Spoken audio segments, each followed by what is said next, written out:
All right, I think we'll get started. It looks like the majority of everyone's here, and we'll just continue to let everyone else in if they're running a little bit late.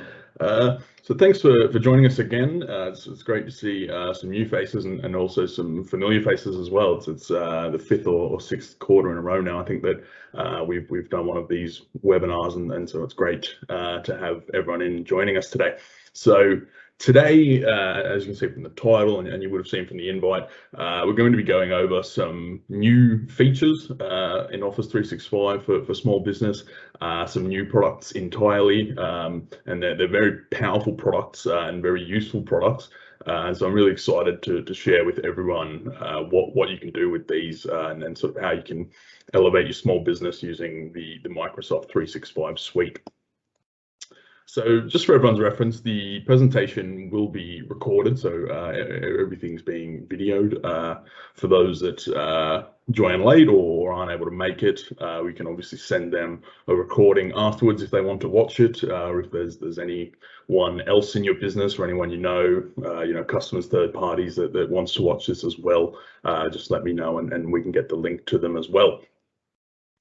Now, if you've got any questions, you can pop them in the question and answer function inside of Teams for live events. So there's a dedicated question and answer section there as opposed to the public chat. So feel free to pop any queries that you've got at any time in there, and I will address them when we get towards the end. So for those who don't know, I'm Joel. I've been with the business with IT Smart Solutions for coming up on 4 years now, and I'm one of our solutions consultants. So I'm responsible for sort of designing the solutions that we offer here at IT Smart Solutions for new customers, and running webinars like the one that we're running today. So for those of you who aren't familiar with our business or aren't a customer of ours, a little bit about us. So we've been specialising in small business support in Sydney for over 15 years now, and it's a passion of ours to make sure that small businesses can have the same standard of IT support as larger businesses and enterprises, sort of on that higher end of the corporate scale. And so part of that sort of commitment and passion for helping small businesses is the webinars that we run today, and we have run previously to sort of give information and empower staff at small businesses in how they can use IT and in this instance Office 365 as a way to sort of elevate their business. So today's going to be sort of a little bit more of a technical demo, sort of compared to some of our previous webinars. So it's going to be a little less sort of slide heavy in PowerPoint here. We're sort of going to jump straight into a screen share of the applications themselves and delve into what those applications are, how they work, and what you can do with them. So a brief outline of what we're going to go over is, first we're going to take a look at Microsoft Forms and how that works with Power Automate. And Power Automate's a really interesting one that I'm excited to share with everyone. Then we're going to briefly touch on Microsoft Bookings as well, which is a bookings and management sort of hybrid calendar solution of Microsoft's as well. And then we're going to sort of take a look at both Microsoft To Do and Microsoft Planner, which have recently been integrated into Teams in sort of an all-in-one solution. So previously To Do was sort of a personal task management software, and Planner was more of a sort of team-based, project management piece of software. But now they've sort of been bundled into one and work really well together, and they integrate with Teams as well. So that's what we'll be covering today. And if any time, like I said, if you have any questions about any of these products or any other products or anything that I'm showing on the screen, just let me know. So I'm going to quickly stop sharing my screen here, and I will swap over to the demo and we'll get going with that. So I won't be a moment here.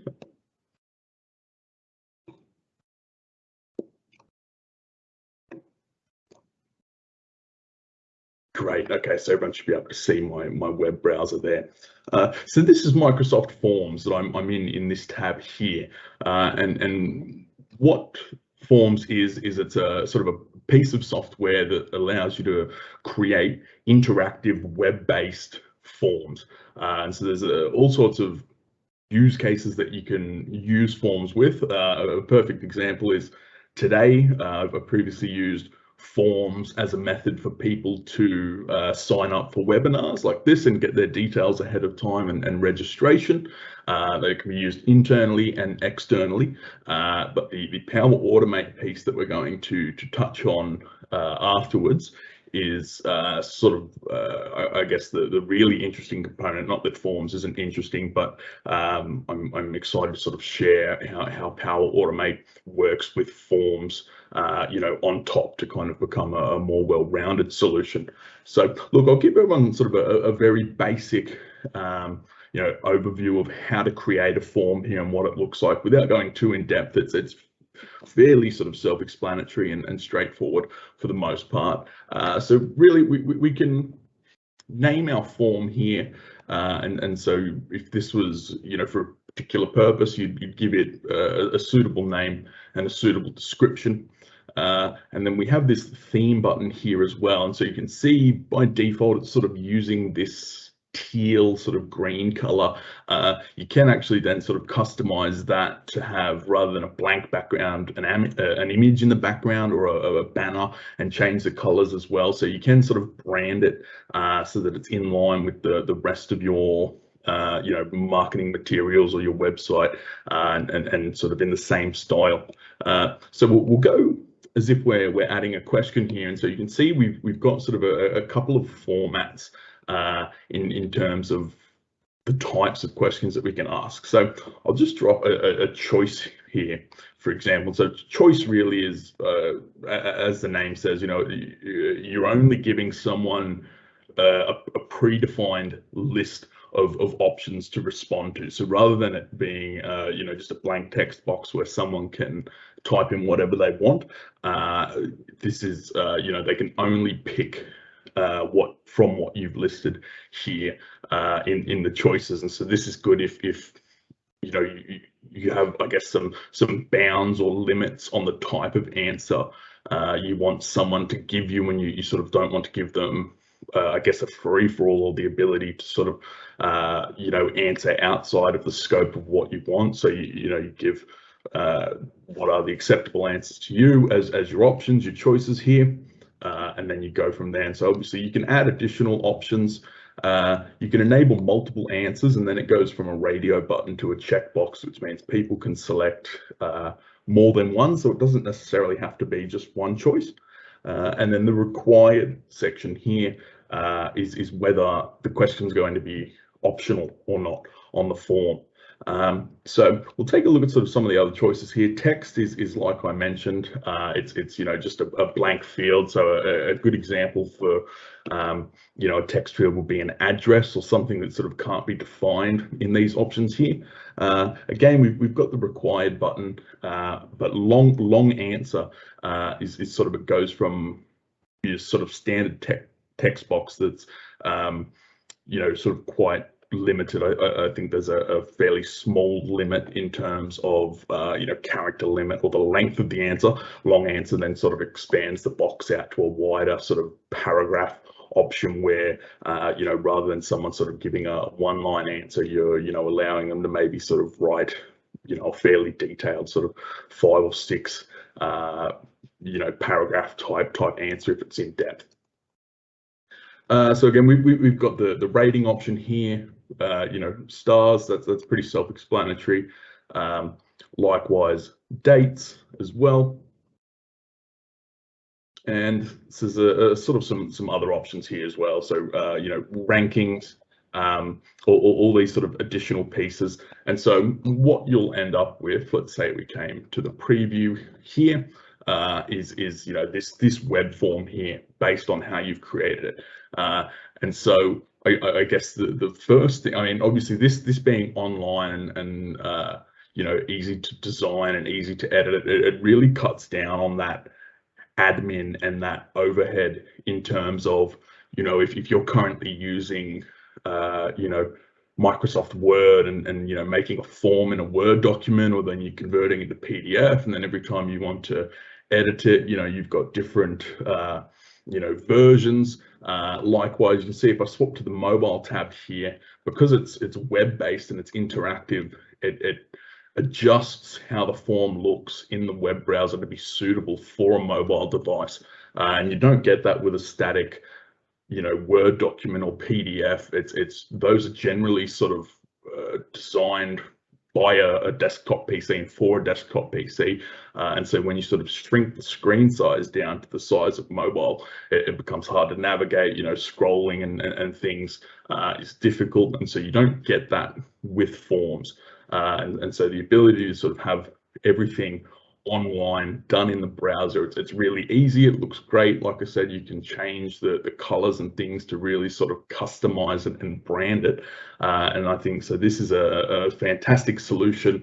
You know, in terms of the use cases, you know, it could be used for a registration form for an event.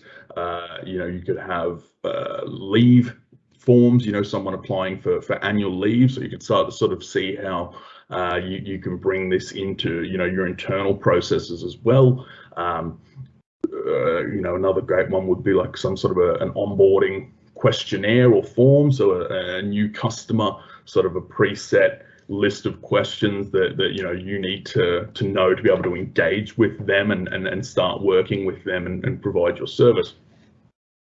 So now if we come to the responses tab, what this will do is this will, in real time, it will track multiple people's responses. So not just one, but everyone that fills out the form. And it does have, you can see this average time to complete here. It does, and at the moment, it's obviously no one's filled out this form. It's blank, but it does actually start to sort of give you some really interesting metrics. I think the time to complete is a really interesting stat. If you're just sending a Word document or a PDF as a form to a customer, you've not got the analytics that you would get using forms like this. And to start to sort of look at, you know, how many people answered this optional question, or how long did people take to fill out the form as a whole, you can then start to look at some of the metrics and the results, and then, you know, use that as sort of a continuous improvement life cycle, you know, almost. So you might see that, you know, people are all answering one question a certain type of way, or, you know, maybe the form's taking people 20 minutes to fill out, it's too long, it's too involved. So the metrics here and sort of keeping everything all in the one spot is fantastic. And then obviously you've got the ability to pipe this straight into Excel as well, which, you know, then integrates with the rest of the Office suite. So I think what I'll do now is I want to move on to the Power Automate piece, and sort of how that can fit in with forms a little bit. And so I'll just swap tabs here. So Power Automate is part of the Power Platform. So there's 4 products that are part of the Power Platform of Microsoft's, and I'll sort of briefly touch on those later. But Power Automate, which was previously named Microsoft Flow, is sort of a workflow management, you know, piece of software that integrates all across the Microsoft suite, as well as there's some external connectors for some external services as well, and automates repetitive tasks. So tasks that you'd maybe previously do, you know, in a user interface that's, you know, lots of just manual data entry, you know, ticking of boxes, do this step, then that step. You know, anything that's, you know, currently sort of paper-based or manual as well. This allows you to take that whole process and automate it in the cloud.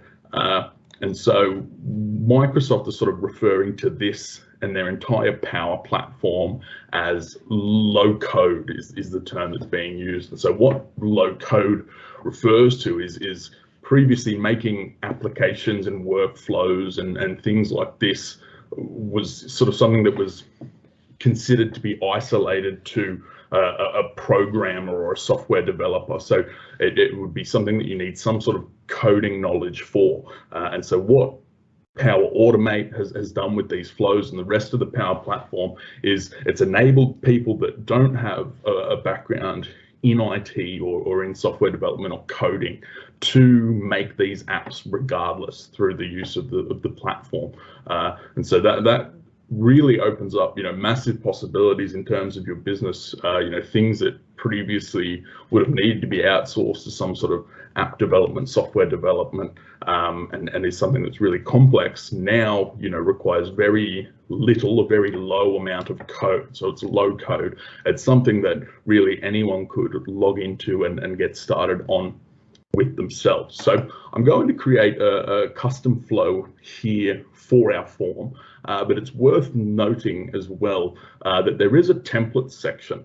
And so, I've already sort of, like I said, gotten across how easy it is to use, but then even going further than that and beyond that is sort of the public sort of templates, I guess you could call it a store or a shop where other Microsoft users, Microsoft themselves, all sort of share this common bank of preset templated flows. So even though it's easy to create one yourself, you could very well look through the templates and there may well be an existing template of a flow or of an automation in Power Automate that you can use.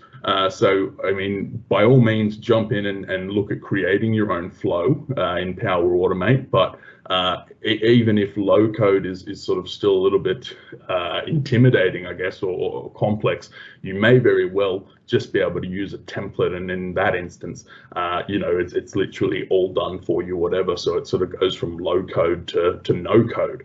And there's all sorts of templates in there. So just going to, let's just call this, say, form flow, for example. And what I've done is I've selected a trigger. And so there needs to be an event or a trigger. So something needs to happen to set this flow off in the cloud. And so this, rather than you needing to go in and manually click a button and say run this flow now, this sits in the cloud and relies on this trigger which you define yourself.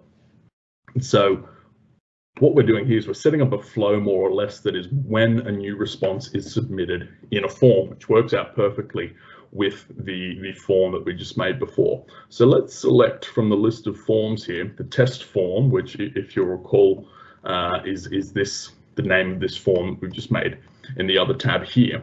And then we'll go to add a step. And so this sort of gives you a little bit of an overview here as well, I guess, of some of the options or tasks that are available similar to a template.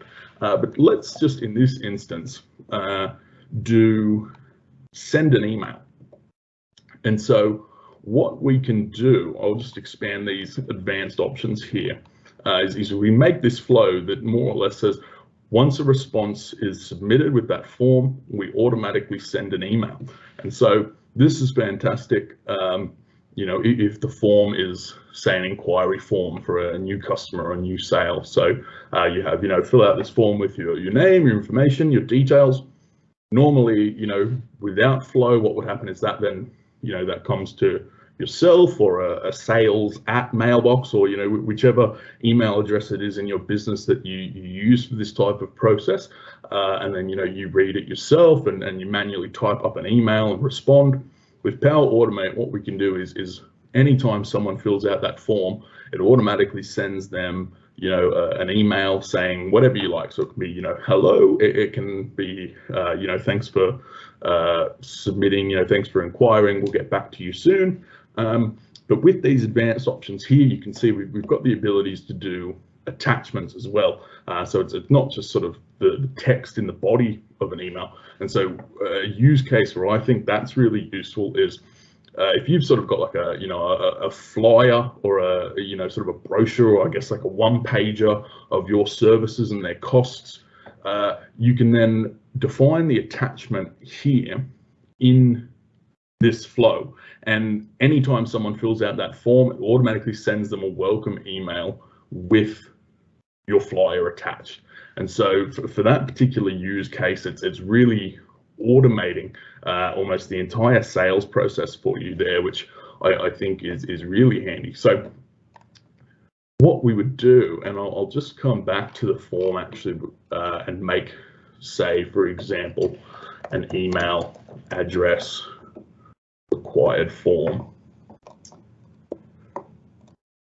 When you come to this drop down for 2 and we do add dynamic content, we can then pick existing fields from the form to fill out this email. So even in the body, it would look something like, you would say hi, and then we'd insert dynamic content that is the name of the person that filled out the form. So the flow takes all of this information from the form. So it even is great in terms of personalizing a welcome email, some sort of automatic email, because it's no longer needs to be generic in the sense of, high valued customer or hello without a name. What it will do now is the flow actually then grabs the name from the form and then inserts that into the body of the email. So it'll say, hi John, or hi, Susie, or whoever it is, based on the first name field that they've put in the form. And so that applies to all sorts of things as well. You could say have a checkbox option of, check which of our services you're interested in. There's 5 or 6. And then with the flow, you could then say, pop in the subject line, you could pull the dynamic content from the form and say, the subject line is what they've ticked or what they've inquired about to personalize the email. And again, all of these options can pull using this dynamic content from the form. So it could even be if they tick a certain box about a certain service or product that they're interested in, the email CCs in a certain person internally. So maybe depending on what service they're interested in, you configure the flow to then CC the appropriate person that's in that department or manages that that function or that service in the business into the email. So automatically they fill out the form, the customer gets a response, saying thanks for filling this out, and then that automatically CCs in that same email someone that's responsible for that. So I can see now here that we've got the response ID coming through. So the response ID is the unique, the name or the identifier that comes through from the form. Obviously, this is sort of a demonstration form, but you would put whatever you want or whatever you need in this form here, and then create the flow. And so I've actually got an example here of the same flow coming from the webinar registration form. So you can see we get that response ID from the form, which is the name of the person, and then we send it. And again, you can see responder. So the to field is automatically sending to the responder, which is who responded, who filled out the form. And so you can see here we can sort of branch out into what if they select yes, what if they do no. We can then add additional actions. So maybe as well as sending them an email, we could automate creating a folder in SharePoint with their company name. So I mean that's a really cool example in my eyes. I think that's fantastic. So someone signs an inquiry form, a new customer form, some sort of onboarding form. In the company name field in the form, you then pipe that name into an action somewhere here in a flow. So let's say we look for some of the SharePoint actions, and you can see here, so we can move files, change metadata, create files, create folders. So this would look something like, create file or create item. Maybe if you want to make, might not necessarily be a folder that you want to make. You could just make a Word document somewhere in your folder structure. But you can see how this sort of starts to eliminate this admin of, without Flow or Power Automate, someone submits an inquiry, you have to manually get their information, you get their company name, and then you go, right, let's go into SharePoint, find our folder that we store all of our client data in, so our clients folder or customer folder, whatever you call it, and then I manually make a new folder that is the name of their company name, and from this point on, this is where we keep and where we store all the data of this customer, all the data that's related to this customer going forward as they've come on board. And so that's a heap of manual steps. You're emailing them, you're making the folder. With Power Automate, they fill out the form, it automatically replies and sends an email to them with your PDF of more information, CCs in the relevant people internally, and then it can pull, say, the company name and make a folder automatically for them in SharePoint. So as soon as someone fills out a form, we already make a folder in SharePoint. So really the possibilities with this, they are endless. It's an incredible product. You can add as many steps, as many actions as you like. Just off the top of my head, some other use cases. You could set, say, an email alert. So rather than the trigger being when a response is submitted in a form, it could be anytime I receive an email from this email address, automatically save all attachments to a certain folder in SharePoint. So that's, again, rather than, you manually open the email, save the attachments to your desktop, upload them to SharePoint, you can create a flow. You set the trigger as, when an email is received. So rather than when a new response is submitted, you pick a different trigger in a different flow. And let's actually, we'll make one here. Say receive email, for example. And so you can see the triggers here. Let's search email. When a new email arrives, you can see here, even when an email mentioning me, so using the @ function, there's all sorts of ways, really, depending on your workflow, that you could set this to, an email comes in, do this, and it can handle your document management, like I said, automatically making SharePoint folders, files. A great example as well is that we use internally, actually, is we use some of the external connectors to external websites and RSS feeds. So for example, we've got an RSS feed that monitors Microsoft's health status, and it can automatically send a Teams message or an email when the trigger, so when the Microsoft RSS feed or website, and it lets us know when there's an outage. So you could do that with any RSS feed or any website. So if there's some sort of an industry or a trend in the news, or some sort of publicly available status, or something that you sort of regularly keep tabs on and you do it manually, you can set that up as the trigger for a flow. And then automatically have a Teams message sent or an email message sent. And so this ties in as well with, it does tie in with Google Maps and Google Search, but being a Microsoft product, it does do Bing Maps as well. So you could even, let's say, you worked in some sort of a construction industry or somewhere where, you host events, or you've got a client site or something outdoors.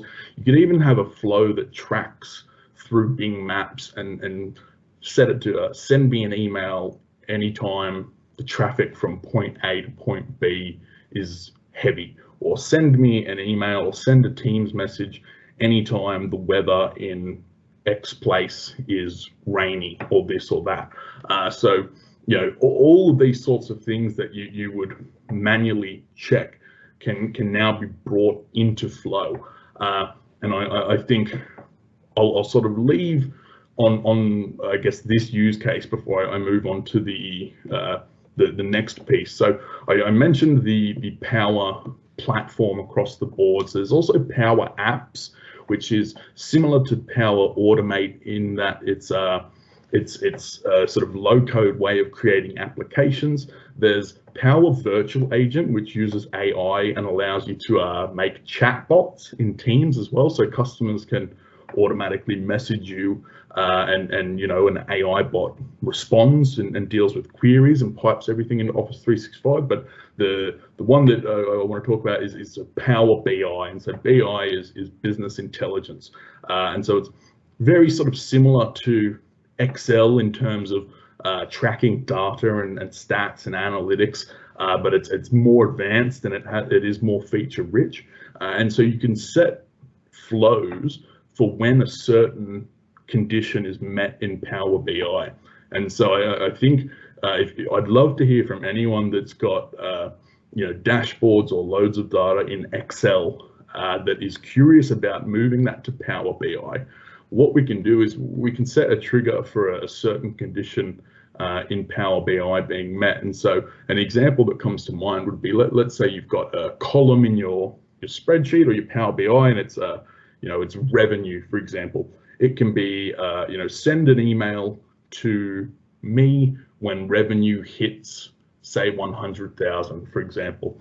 And so as you hit targets, or you reach targets, you reach goals, or you reach certain numbers, whether it's a date or a dollar figure or an amount or whatever it is that you're tracking, so your you know, KPIs, whatever that is internally for your business, we can set a way that sort of says, you know, everyone just works away in the background, they put their stats into Excel, you know, how much money we've earned or this or that, or, you know, how many of X we've done.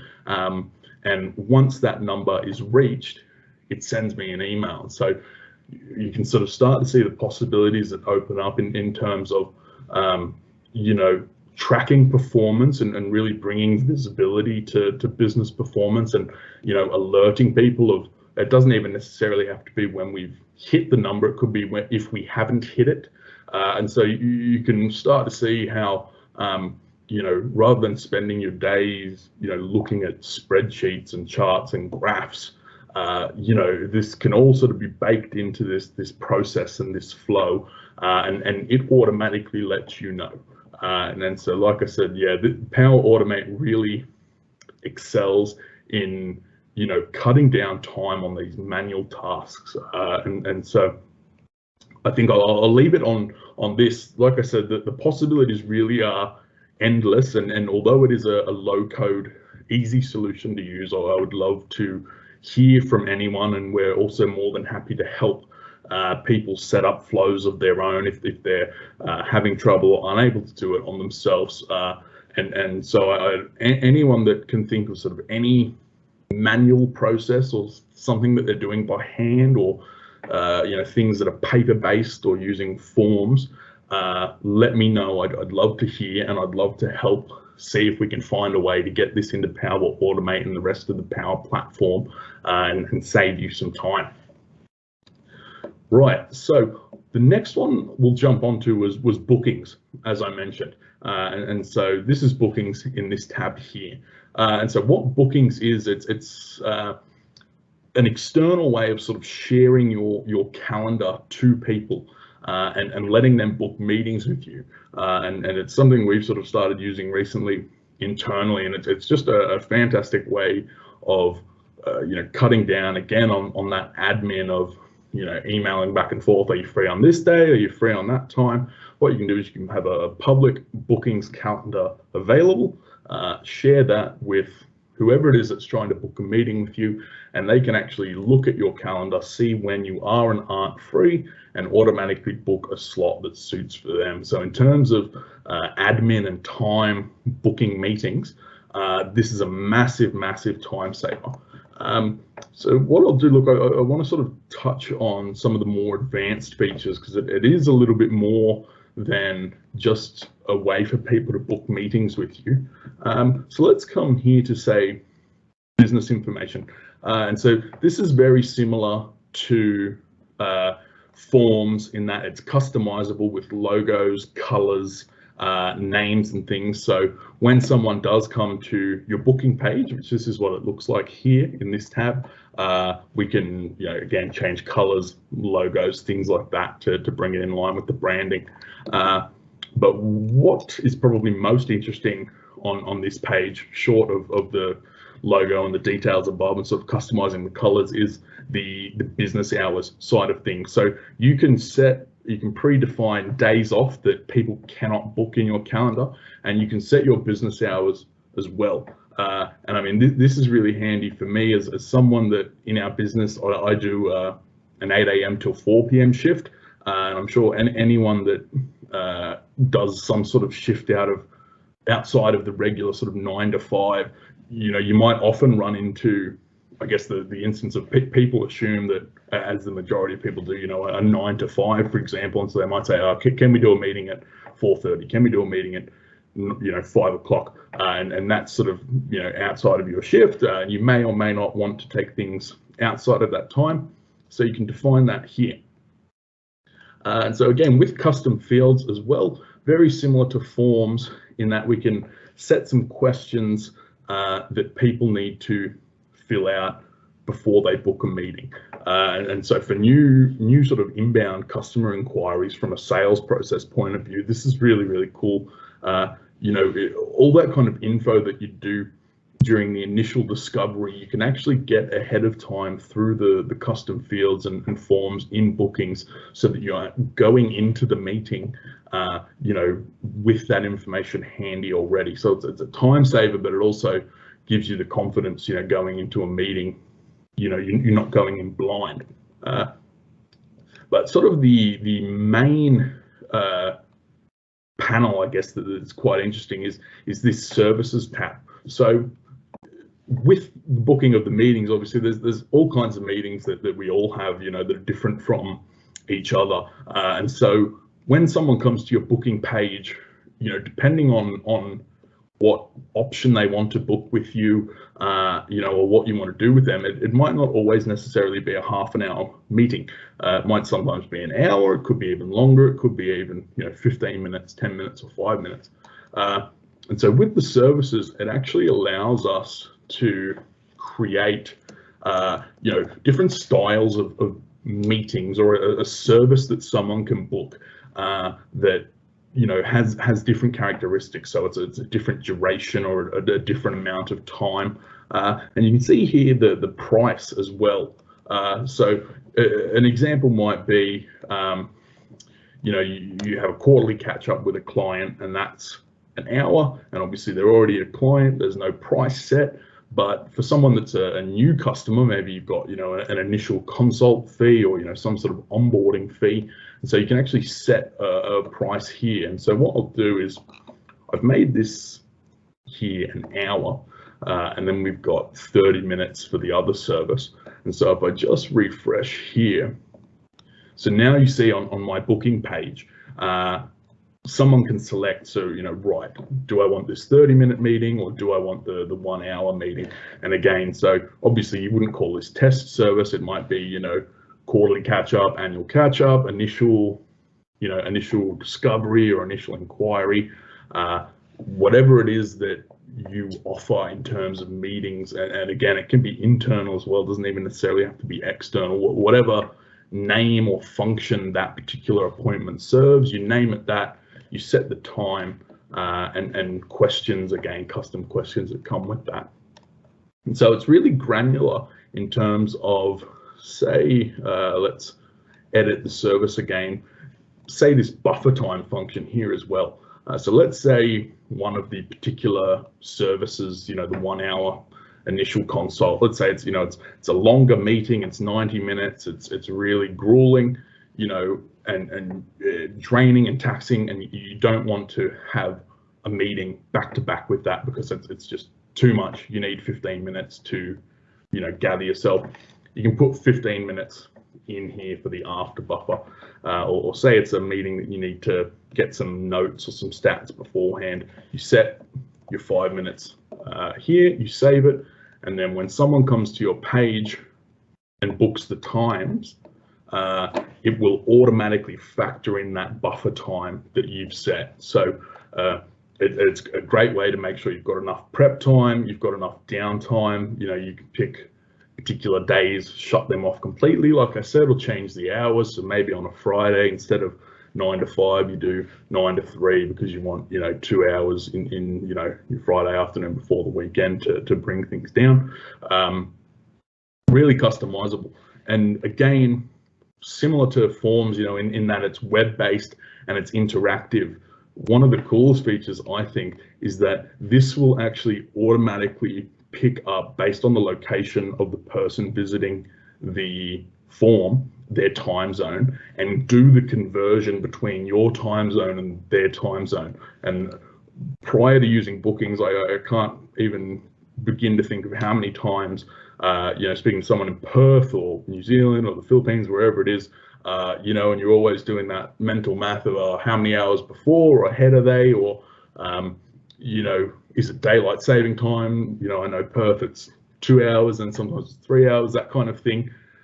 This completely alleviates that, and to me, that's the biggest lifesaver of all. Is they'll come in, they'll select whatever time it is in their time zone, and then if you're in Sydney, when it sends you the confirmation email of the booking, it then translates back to your time zone. And so fantastic for anyone looking to, if you're actively booking meetings and you're trying to expand, interstate, or you've got, staff in other states, that's a great feature as well. And so these calendars, it doesn't just need to be for one person. You can set it for multiple people. So maybe for a particular type of service or a particular type of meeting, you want a certain person tuning in on that meeting. And so they can book out 2 or 3 people's calendars. But also internally, you can give access to someone else to manage your bookings calendar as well. And so that's great for, say, someone that's got a virtual assistant, or an assistant, some sort of secretary, something like that. They can manage your calendar and make bookings on your behalf as well. So absolutely check this out. I'd highly recommend it. It's just a link. So if I show here, you've got this booking link, which you can copy here, and so you can see I've just put it in the browser. But sending someone a sort of a long hyperlink or a URL, it can be a little bit, it doesn't look great. The things you could do with this, you could take this and somehow embed it into your website. So you could give this to your web developer, and I think actually we have this on our website, as people can book into my calendar. You can have a big button that says book here or book now. They click that button and then it forwards to this link. So it doesn't even necessarily have to be, I have to ring the person or email the person and give them this link to my bookings page directly. It can be embedded on the website. It can be attached to a button. Again, even with an image, you could put something in your signature in Outlook, so it's attached to all your emails. It could be click here to book a meeting with me, or you could even hyperlink, a little calendar emoji type icon, and people click that. So this is a fantastic way to cut down on admin, makes booking meetings easier. It's a big attractor, I think, as well for anyone that hasn't on their website, I think, got an ability to, in terms of expanding your business and making new sales. I think if a new lead sort of comes in and they see, oh wow, I can book with someone right away, and I can, from the point of first coming to your website, I can actually lock in someone that will speak with me face to face or on the phone or whatever it is. I don't need to wait. I don't need to email them in a web form and then wait. They'll get back to me in a couple of days, or need to leave a voicemail. I see the product, I see the website now, I like it, I'm interested, I want to know more, and all in the one space without needing to leave the website.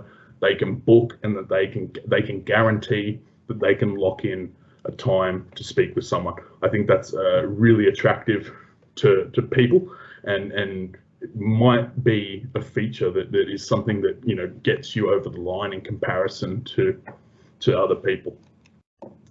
So look, I think that's about it for bookings that I want to touch on. Like I said, obviously you can sort of with the buffer times before and after meetings. You can also set durations of how far forward people can book. So the time's 2:15 now, for example. I wouldn't want someone to be able to book in a meeting with me at 2:30. You know what I mean? So it's 15 minutes notice.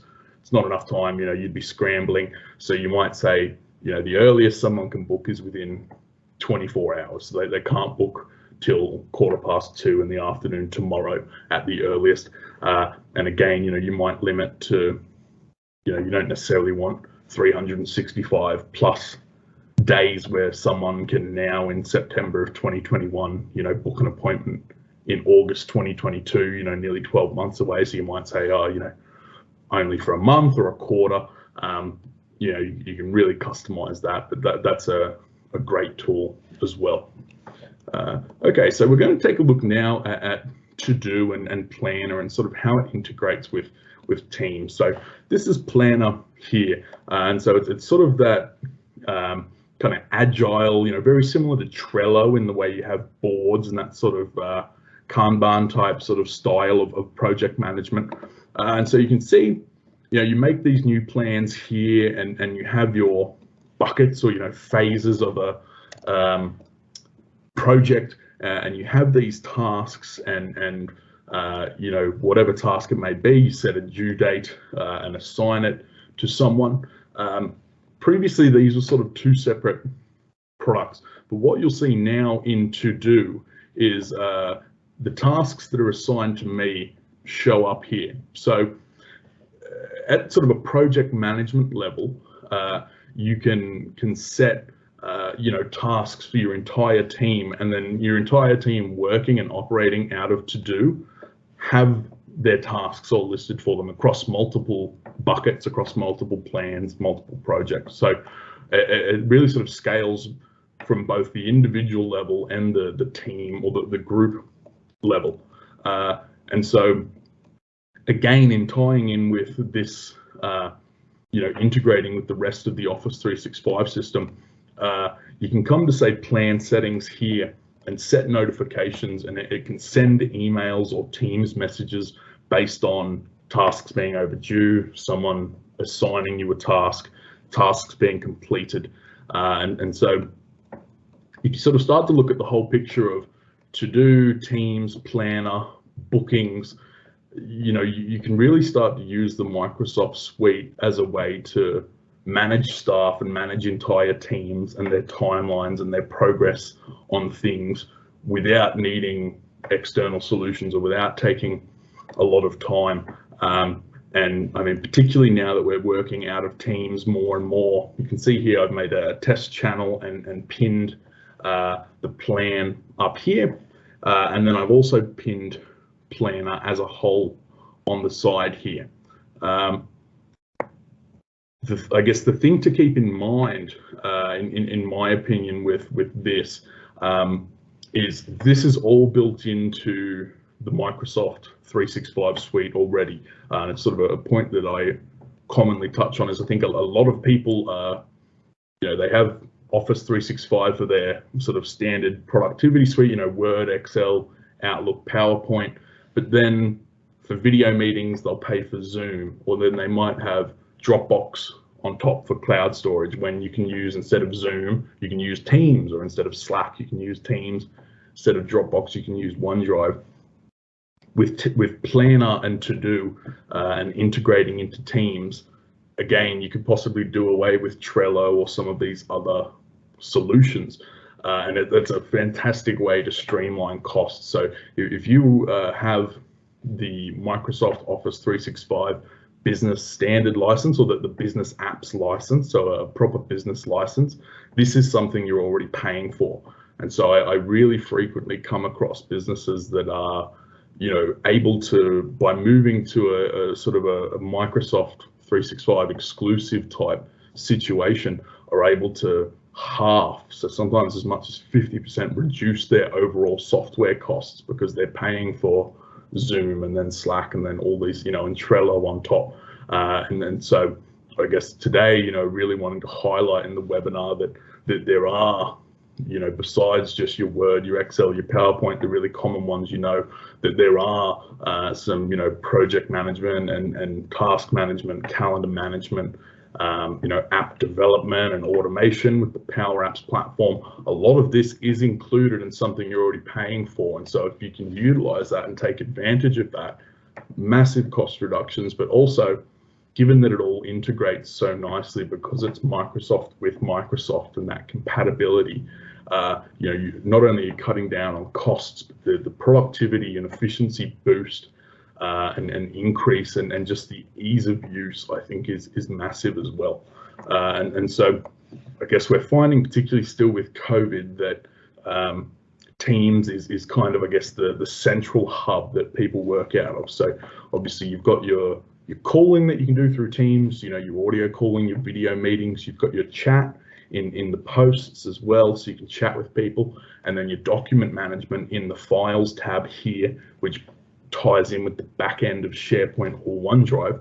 It's worth thinking about now, as well as just your communications, unified communications, and your document management, that now project management or task management or that sort of ERP system can be included as well. So you no longer sort of swap to do or to Planner or to a different app, in keeping with everything being in Teams and staying in Teams, that being the central hub, particularly while we're working from home.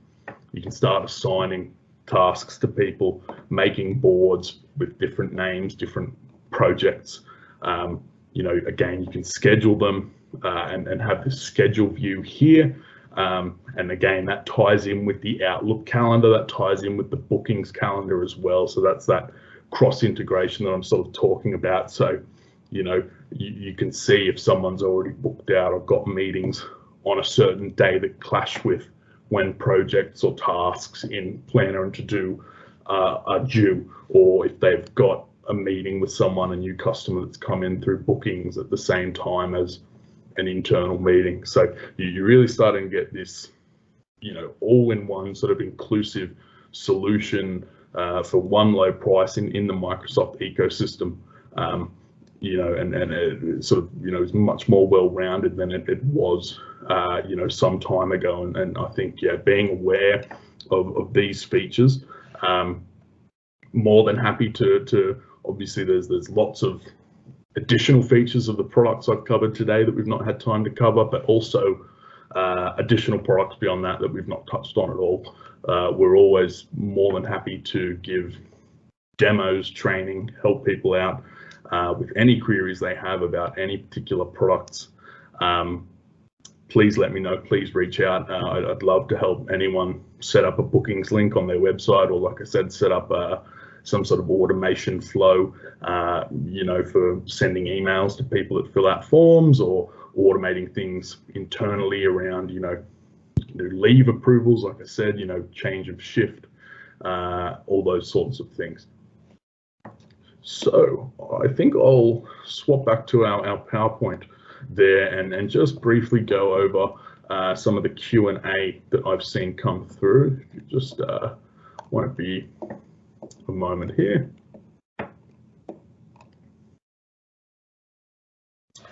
Okay, so one brief one that came through here, someone just wanted to know a little bit more information about Power Virtual Agent that I mentioned. So yeah, like I said, Power Virtual Agent, which is part of that Power platform, is using AI. You see lots of, I know now, on Facebook Messenger, for example, you can message department stores and ask if this is in stock. You can message, say, Ozpost, and give them a tracking number and say, hey, where's this package? And so Power Virtual Agent is part of that and allows you to have customers message you and respond, and you can integrate with Teams as well. Chatbots are really taking off. I've read all sorts of sort of research in terms of statistics showing that they're really increasing in their use, and they're a great way for people to engage with customers, and so that's part of this overall Power platform as well. And then the only other one that came through as well, another one about the Power Platform. So is there a templates type shop for the Power Apps, the same as there is for Power Automate? And the answer is yes. So Microsoft with Power Apps have actually put out some specific sort of industry related type applications as well. So not only is there pre-made templated flows in Power Automation, there's actually some pre-made templated apps based on your industry. So that sort of fill, I guess, the space of a CRM type tool. So again, there's very low barrier to entry with the entire Power Platform and Office 365 as a whole, in that Microsoft are continuing to work to, make it more usable and the ease of access. And so you don't need, like I said, that extensive sort of, software coding knowledge. All of these things, like you saw in the browser today, are very easy to use. Obviously, we're still more than happy to help, and that doesn't mean that everyone, can necessarily do it on their own. But the templates in all of these sorts of products, similar to, even in Word and PowerPoint and Excel now, when you create a new document, you can type in, in Excel, you can type in personal budget, and there's, a preset sort of list of templates on how to make a personal budget. So I would say to anyone struggling with any of these products and where to start, download a template, because there's templates in all of the products, not just Power Automate, Word, Excel, Power Apps. To take a look, see if it works for you. There's templates out there. People have already done the legwork for you. It's all sort of pre-configured, pre-filled out, and that might be a really good first step to sort of transition from, it can be a bit much going from a complete blank slate and setting something else up on your own entirely, kind of as a halfway, stepping stone. Start with a template, see how that works for you and your business, see if you can, reduce the time you're spending on these things, increase productivity. So I think that's going to about wrap us up. We're at about 2:30. Again, my details are on the screen here, and like I said, please reach out. Happy to give further demonstrations and training, or help anyone out with any queries or projects they have. And looking forward to people getting back to me and letting me know how they're using forms or how they're using bookings to just cut down on that admin time, and as part of the Microsoft suite, allow people to automatically fill out forms and collate data, manage their documents, manage their emails, manage their bookings. So thanks very much again for joining. Looking forward to hearing everyone's feedback. Looking forward also to everyone joining our next webinar. As you know, we do these quite frequently, so keep your eyes peeled for the invitation for the next one coming up. We're always doing these on really sort of topical type subjects, and for those who it was their first time today as well, if you're interested in viewing some of the previous webinars that we've ran as well, they're on our YouTube channel, or you can let me know and I can send you a direct link as well. We covered Microsoft 365 today, but in the past we've looked at security, we've looked at unified communications and collaboration in teams around COVID. So we've got lots of great 60-minute, hour-long recordings just like this, with even more additional information that I hope you find helpful and hope benefits your business. Okay, thanks everyone. See you later. Bye.